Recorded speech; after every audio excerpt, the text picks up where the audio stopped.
Come on in, one and all, and allow our humble theatre the pleasure of entertaining you and delighting your imagination as we bring the stories to life. Sit back, relax, and enjoy the show. Tonight our theatre is proud to present The Telltale Heart by Mr. Edgar Allan Poe. Mad, that's what they call me. It's true I am nervous, very dreadfully nervous, but why do they say I am mad? That fever I had last year, it just sharpened my senses, not destroyed them. Above all, my sense of hearing became the sharpest of all my senses. I heard things in heaven and on earth, and I even heard many things in hell. How then am I mad? Listen. You will see how calmly I can tell you the whole story. It is impossible to say how the idea first came to me, but once it entered my brain, it haunted me day and night. There was really no reason for the deed I had in mind, a murder. I loved the old man. I rented lodgings in his home. He had never wronged me. He had never insulted me. Yes, he had gold, but I had no desire for it. I think it was his eye. Yes, it was his eye that disturbed me. You see, one of his eyes was normal, but the other resembled the eye of a vulture. It was pale blue with a film over it. Whenever this eye looked at me, it made my blood run cold. And so very gradually, after much thought, I made up my mind. I would kill the old man, and then I would be rid of the eye forever. You do think I am mad, but madmen are disorganized. They cannot plan anything, but you should have seen me. You should have seen how wisely and carefully I plotted and planned every step. You should have seen how cunningly I went to work.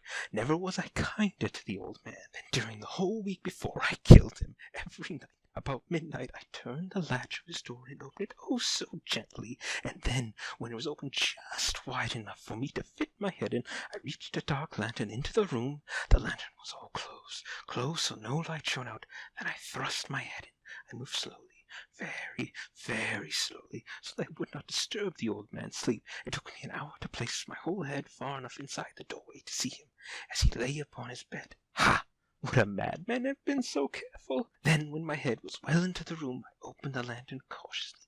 I opened it so cautiously that only a single thin ray of light fell upon the vulture eye. Just a single ray, and this I did for 7 long nights. Every night, just at midnight, but every night, I found the eye closed. So it was impossible to do my work, for you see, it was not the old man who angered me, but his evil eye. And every morning, for 7 mornings, when the day broke, I went boldly into the room and spoke to him.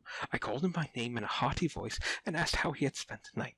So you see, he would have been a very suspicious old man indeed if he had imagined that every night, just at 12, I looked in upon him while he slept. On the 8th night, I was even more cautious than usual.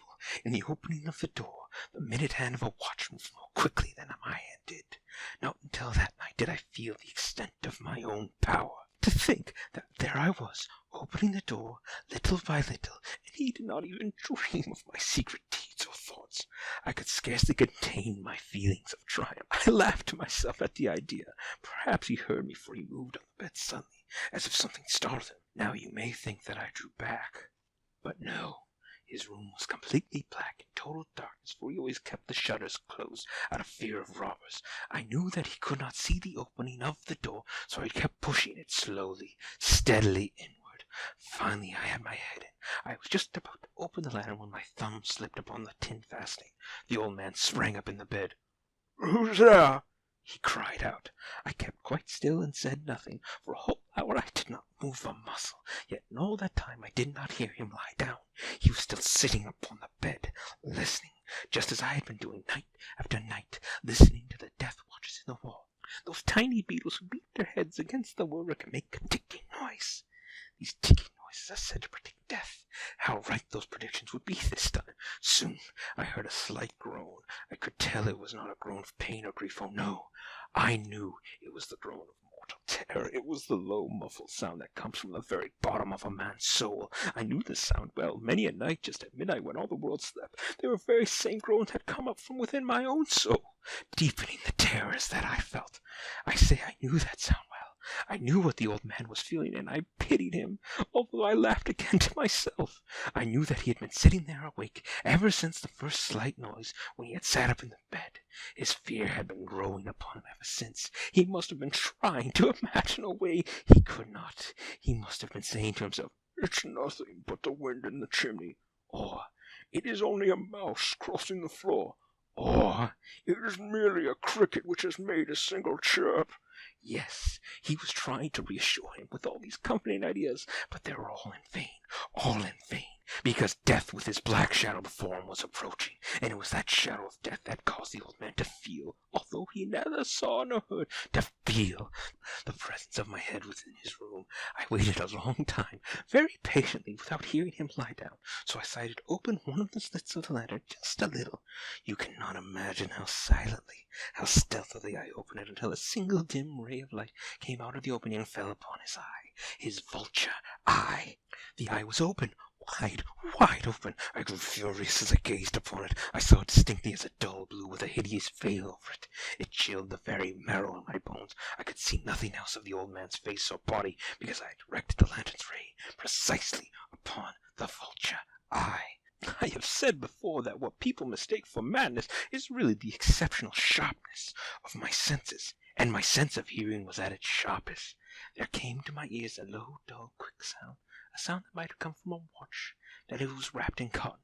I knew that sound well, too.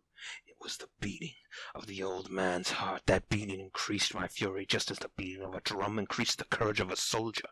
But still I remained motionless, scarcely breathing. I held the lantern without moving. I tried to see how steadily I could keep the rays shining upon the vulture eye. Meanwhile, the hellish beating of the old man's heart increased. Every instant it grew quicker and quicker, louder and louder. The old man's terror must have been extreme. The beating grew louder, I say, louder at every moment. And now, at the dead hour of night, amid the dreadful silence of that old house, this strange noise excited me to uncontrollable terror. I said before that I am nervous. So I am. Yet for some minute longer I stood quiet. But the beating grew louder, louder. I thought the old man's heart would surely burst, and now a new terror seized me. Would the sound grow so loud to be heard by a neighbor? Without delaying another moment, I made the decision. The old man's hour had come. With a loud yell, I threw open all the slits of the lantern and leapt into the room. He shrieked once, only once. In an instant I pulled him to the floor and dragged the heavy mattress over him. I then smiled joyously, for the deed was done, but for many minutes the heart beat on with a muffled sound. This, however, did not bother me. I knew it would not be heard through the wall. Finally, the beating stopped. The old man was dead. I moved the mattress away and examined the corpse. Yes, he was stone dead. I placed my hand upon the heart and held it there for many minutes. There was no beat. He was certainly stone dead. His eye would trouble me no more. If you are still thinking I am mad, you will not think so any more. Not when I describe the wise precautions I took to conceal the body. I pried up 3 planks from the floor of the room and placed the corpse under the boards, in the space between the floor and the lower story of the house. Then I replaced the floor planks carefully, so that no human eye, not even his, could have detected anything wrong. I put the mattress back on the bed and made up the bed to appear as if no one had slept in it. The night was nearly over, and I worked hastily, but in silence. By the time I was done, it was 4 o'clock, but still dark as midnight. As the church bell sounded the hour, there came a knocking at the street door.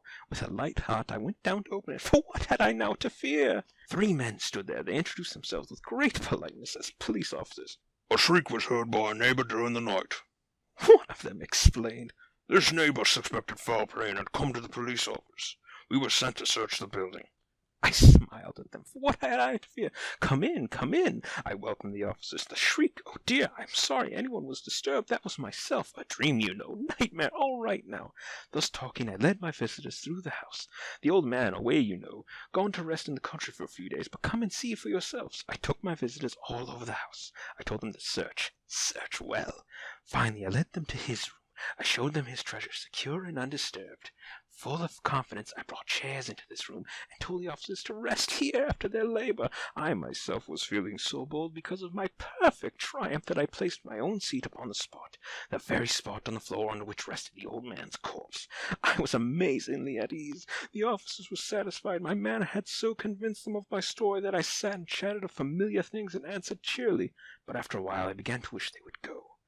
My head ached, and I thought I heard a ringing noise in my ears. Still they sat and chatted. The ringing in my ears continued and became more distinct. To get rid of the ringing, I talked more freely, but the ringing continued and got louder and louder until at last I realized the noise was not in my ears. What could I do?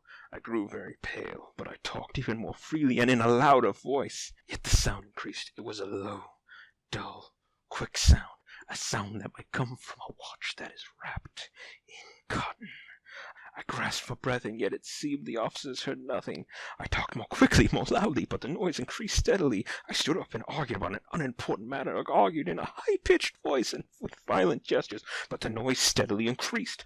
Why wouldn't these officers leave? I paced the floor to and fro with heavy strides, pretending to be excited to a fury by the unimportant matter we had been discussing, but the noise steadily increased. Oh God, what could I do? I foamed, I raved, I swore. I picked up the chair upon which I had been sitting and swung it about so that they grated upon the floorboards.